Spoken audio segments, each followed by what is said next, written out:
Hello, and welcome to my presentation describing a healthcare system in your life. My name is Stacy Maurer, and this presentation will be from the perspective of a therapeutic massage therapist. So on our first slide here, we see that we have the socio-ecological model, SEM model, that encompasses different layers, beginning with interpersonal, which is the smallest layer or level, and then onto interpersonal, institutional or organizational, and then out to the community level, and then the last level would be the public policy. So we're going to apply the therapeutic massage therapist perspective to the SEM model. So the first layer would be interpersonal, and in this layer we're going to look at my attitudes, beliefs, knowledge, and behavior pertaining to being a massage therapist. Things that would influence my work or my perspective would be my education and background in exercise physiology and massage therapy, along with the testing and licensure from the Ohio Medical Board for massage therapy.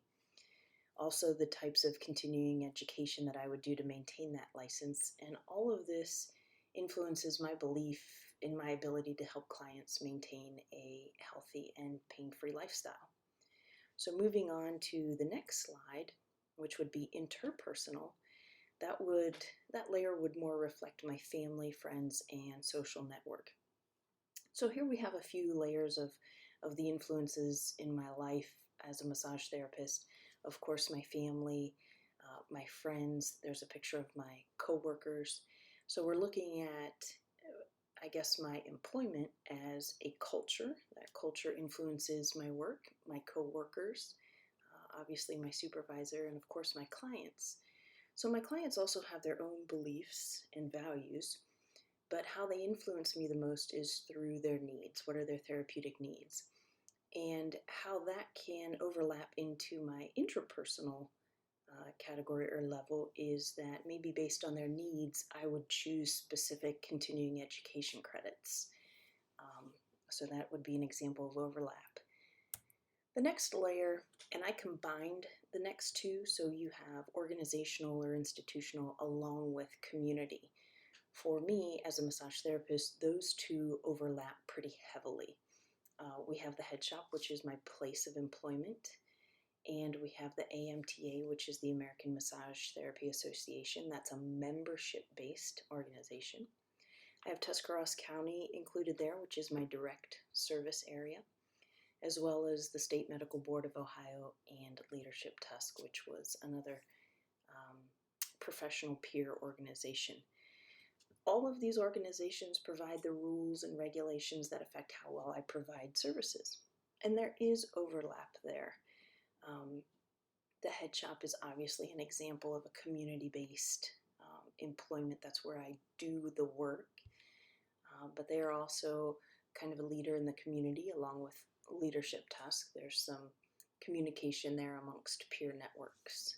So that would be those two layers, organizational and community. And if we back out a little bit further to public policy, that would encompass the local, state, and national laws that guide the practice of massage therapy. So the State Medical Board is in charge of the different policies that regulate my scope of practice and ethics, and then also the Ohio Department of Health, which recently had an impact with COVID. Along with the State Medical Board, they worked together to kind of form some new regulations that massage therapists needed to abide by. So while I don't have a lot of influence in that category, there are some interactions or touch points. So the Ohio Medical Board, they send me monthly emails with updates of what types of legislation is on the table or up for discussion. And then also I have the ability to vote for representatives and board members as well. So if we take a look at the model as a whole, from the perspective of a massage therapist, myself, we can see that all of these different layers, while individual, also connect with each other and overlap in various areas. Some of them are large overlaps and some of those are small, but I hope I gave you a couple different examples that clearly showed that overlap and how the SEM model works for me. All right, thank you.